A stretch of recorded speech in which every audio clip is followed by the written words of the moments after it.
Olá! Vamos dar continuidade aos nossos estudos sobre as políticas públicas para a inclusão das pessoas com deficiência. Nessa aula de hoje, nós vamos falar sobre a Lei Brasileira de Inclusão, também conhecida como Estatuto da Pessoa com Deficiência. Essa lei foi sancionada em 2015 e é uma das principais leis no que se refere à inclusão das pessoas com deficiência no Brasil. Bem, essa lei ela tem como base a Convenção da ONU sobre os Direitos da Pessoa com Deficiência. E ela tem como pressuposto de que nenhum retrocesso sobre os direitos já conquistados pode ser feito. Esse documento ele altera algumas leis já existentes no Brasil para harmonizá-las à Convenção Internacional. Então, nós vimos no capítulo anterior que existe um arcabouço legal muito grande no Brasil no que se refere à inclusão das pessoas com deficiência, de leis, decretos, resoluções. Nós temos muitas políticas públicas, né? Muitas leis que falam sobre essa inclusão. Mas, com a Convenção Internacional feita na ONU acerca dos direitos da pessoa com deficiência em 2006, a visão da deficiência foi mudada a partir dessa convenção para uma visão social. Foi pensado também a questão da não discriminação. Muitos pressupostos foram trazidos por meio dessa convenção para o Brasil. Então, a importância dessa convenção é tão grande que no Brasil, né, como nós vimos nos capítulos anteriores da nossa disciplina, essa convenção ela teve peso constitucional, ela virou uma emenda constitucional no Brasil.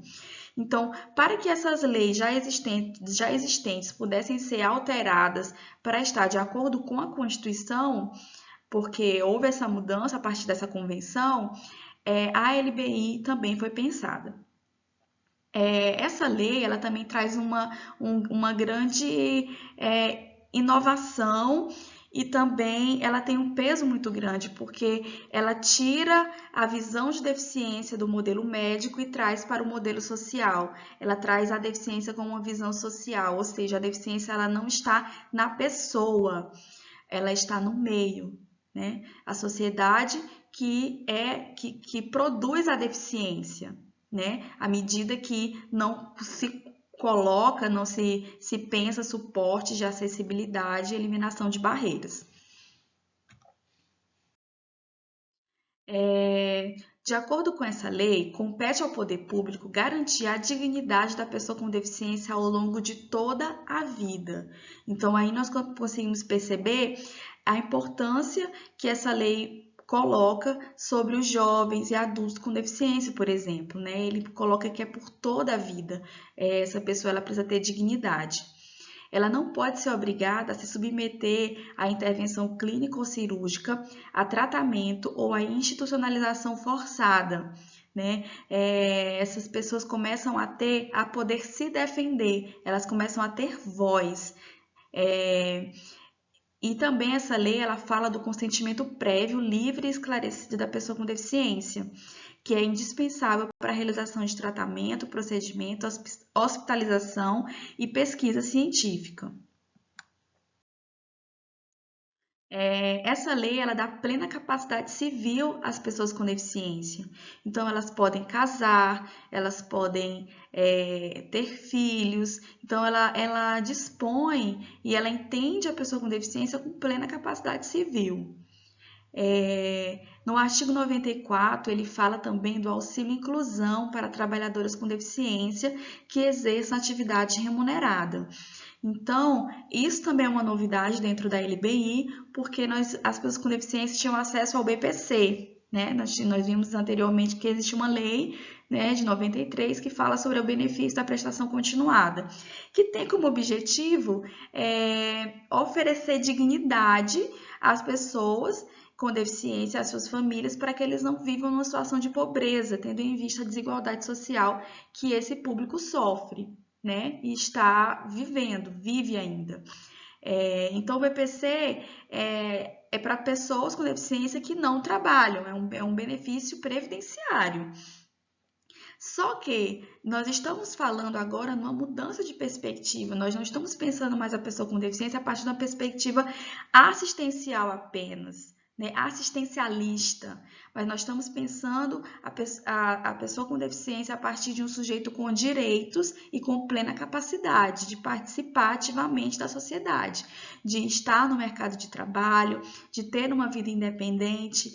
Então, a partir disso, a LBI pensa no auxílio inclusão, que são para pessoas com deficiência que querem trabalhar e, para não perder o BPC, eles também vão ter acesso a esse auxílio inclusão. No Decreto 9345 de 2018, o trabalhador com deficiência poderá utilizar o FGTS para aquisição de órteses e próteses. Então, a LBI ela altera esse decreto, dando possibilidade ao trabalhador com deficiência de utilizar o seu FGTS para que ele possa adquirir órteses e próteses. No artigo 23, fala também da proibição aos planos de saúde de praticarem qualquer tipo de discriminação em razão da sua deficiência. Então, nós vemos a luta que é das famílias, dos ativistas, das pessoas com autismo, por exemplo, a gente consegue ver muito isso, de não discriminação, a gente consegue perceber ainda isso muito nos planos de saúde e é contra a lei. Os serviços de saúde pública devem assegurar atendimento psicológico, inclusive para os seus familiares e atendentes pessoais. Isso é muito importante, porque nós falamos muito da importância do cuidador, da necessidade de cuidar de quem cuida. Então, a LBI, ela prevê no seu artigo 18, a linha 5, que os serviços de saúde pública devem assegurar atendimento psicológico para os familiares e atendentes pessoais dessas pessoas. O acesso aos serviços de saúde por meio da tecnologia assistiva e de toda forma de comunicação. Então, os serviços de saúde, no artigo 24 da LBI, fala que eles precisam disponibilizar de recursos de tecnologia assistiva e da acessibilidade comunicacional a essas pessoas. Então, quando elas chegarem nos postos de saúde, um surdo, por exemplo, chegar num posto de saúde, num serviço de emergência, é necessário se ter pessoas capacitadas que possam estar se comunicando com essa pessoa e para poder perceber o que ela está precisando. Então, os serviços de saúde, eles também precisam pensar em acessibilidade, certo? Nós falamos muito da educação, nós falamos muito da importância da educação, dos sistemas de ensino, né, em se modificar, em se reestruturar para receber essas pessoas, e muitas vezes a gente não fala ainda da saúde, né? Então, a saúde também precisa ser pensada, todas as estruturas da sociedade para a inclusão dessas pessoas. Na LBI também fala da residência inclusiva, e ela é pensada no âmbito do SUS, né? Então, essas pessoas com deficiência, elas vão crescer, né? E elas vão ser adultas, vão envelhecer, então, elas precisam ter uma vida independente, precisam ser educadas, né? É preciso se ter programas de transição educacional para que eles possam ter uma moradia independente, né? Aí, no caso, a LBI fala da residência inclusiva. Pensado também, né, no que se refere à habitação, direito à habitação, há uma reserva de 3% das unidades habitacionais para pessoas com deficiência nos programas habitacionais públicos ou subsidiados com recursos públicos, né? Os estados e municípios, eles são corresponsáveis pela acessibilidade das calçadas, juntamente com os proprietários dos imóveis. Estádios, cinemas, espetáculos e eventos oferecidos ao público em geral devem ser acessíveis às pessoas com deficiência.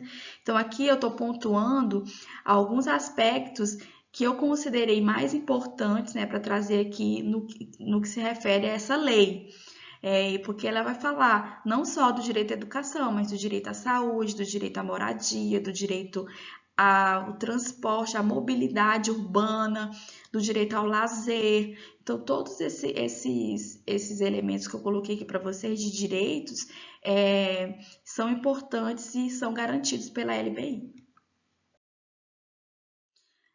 No que se refere à educação, as escolas privadas, elas estão obrigadas a promover a inserção de pessoas com deficiência no ensino regular, promovendo a adaptação necessária, sem o repasse de ônus.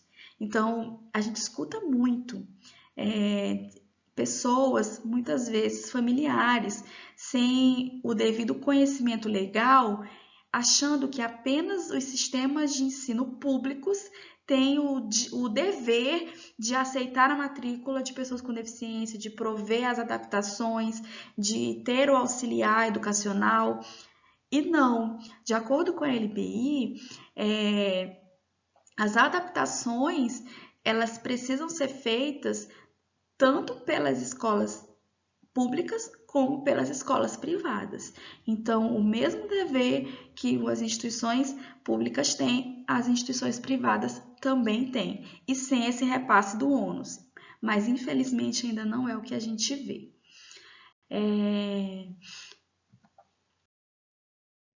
E existem inúmeros desafios, né, na implementação das políticas públicas educacionais inclusivas para a pessoa com deficiência, né? Mendes, em seu estudo de 2010, todos esses textos que foram pontuados no capítulo anterior, essas citações que eu estou colocando agora nesse vídeo, vão estar no módulo de estudo complementar, os artigos todos vão estar lá, tá bom?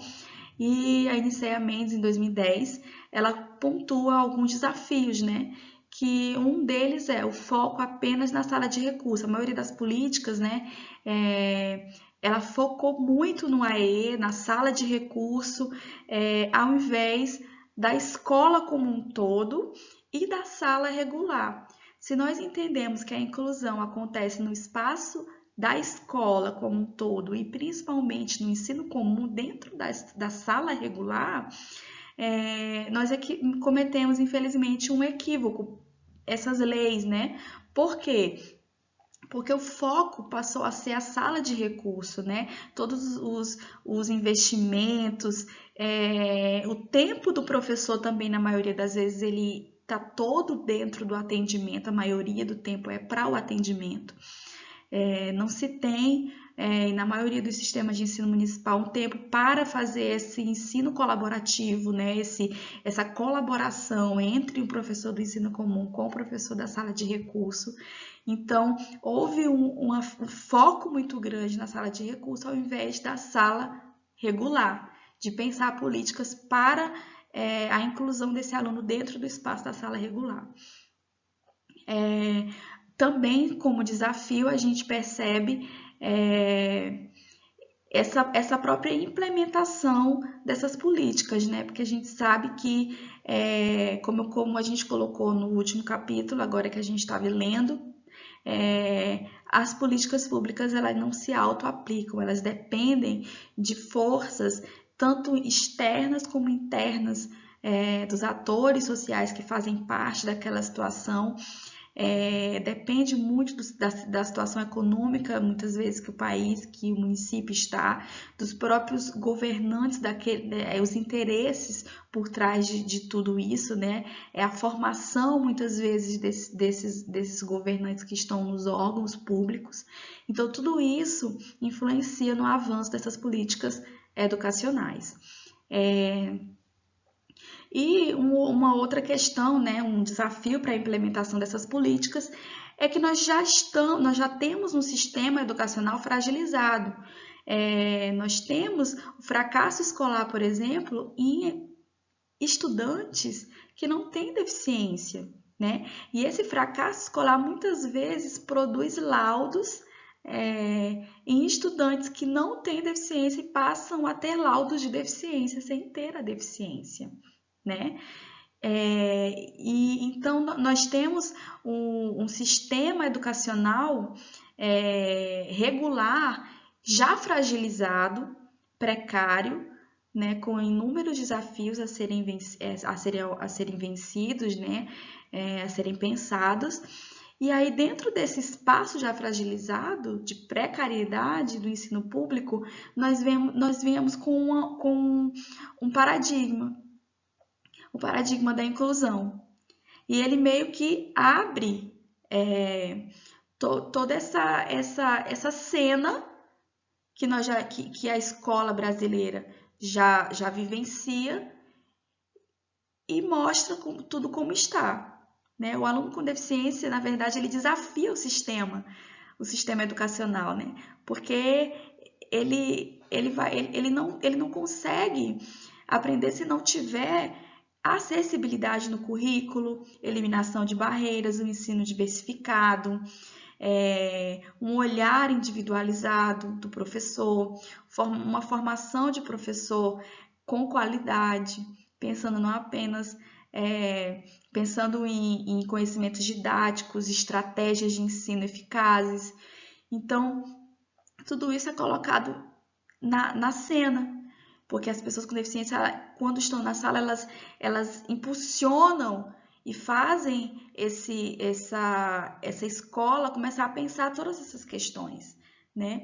Então, esse é um desafio, abrir espaço para a educação escolar dessa população dentro de um espaço já fragilizado, né? E como eu falei, a falta ainda de profissionais qualificados dentro desses espaços. Por isso a importância dos programas de formação continuada que nós estamos tendo.